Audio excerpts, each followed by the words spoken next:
Hey guys, Joel at Rhode Island Chess School here. If you like this video, please support the channel, subscribe, like, and share.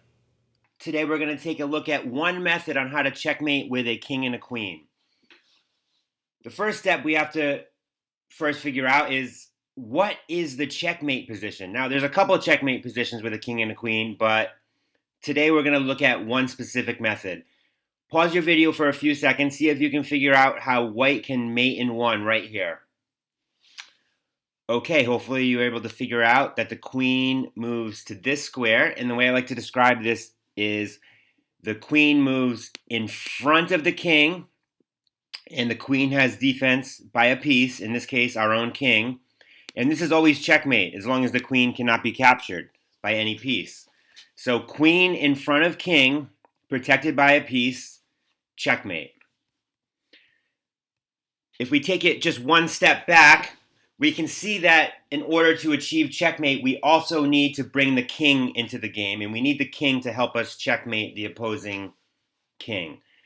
So if we were set up here, and it was white to move, what is the best move with white's king? The most efficient way to checkmate.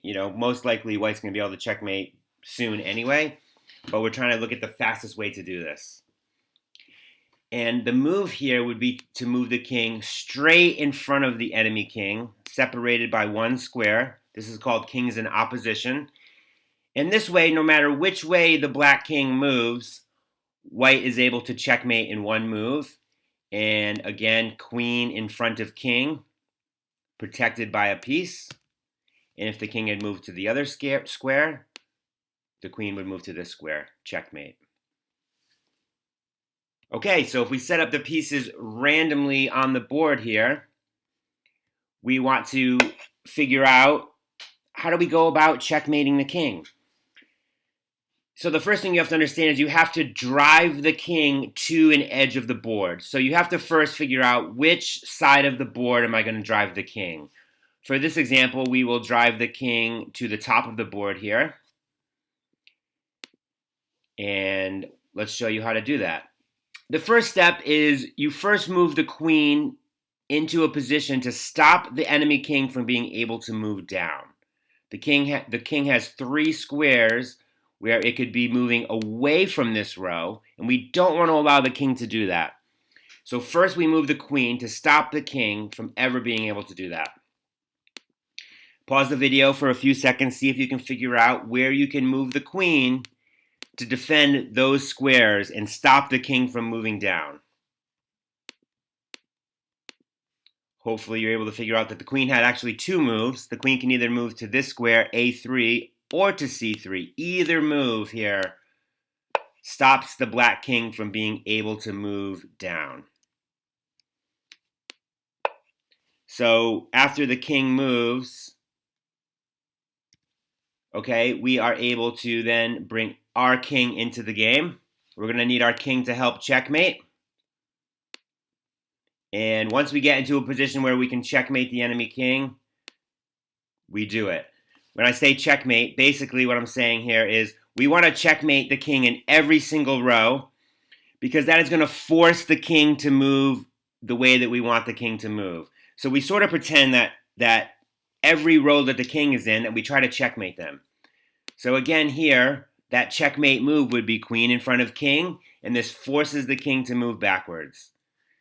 So once we've forced the king to move backwards, okay, now we go back to step one. We move the queen into position to stop the enemy king from ever being able to move down in this situation. So the queen would move to this square, protect these squares.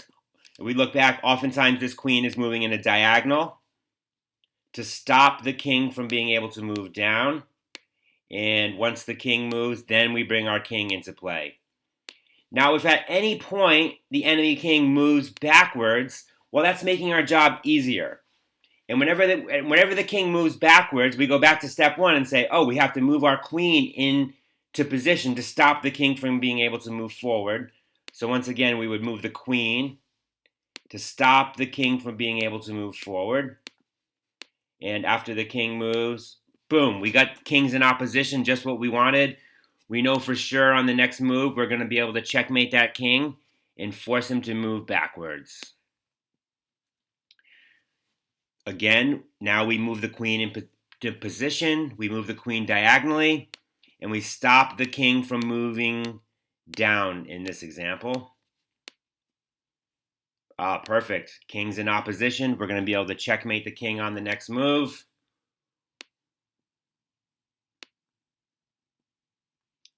Once again, the king is forced to move backwards.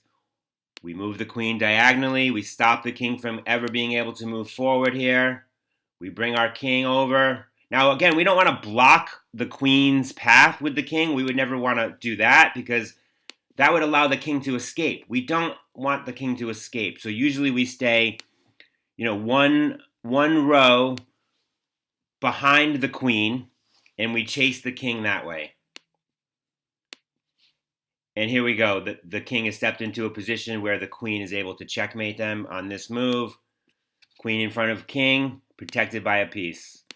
Hope you enjoyed that lesson. If you like what you see, hit that subscribe button, and we'll see you next time.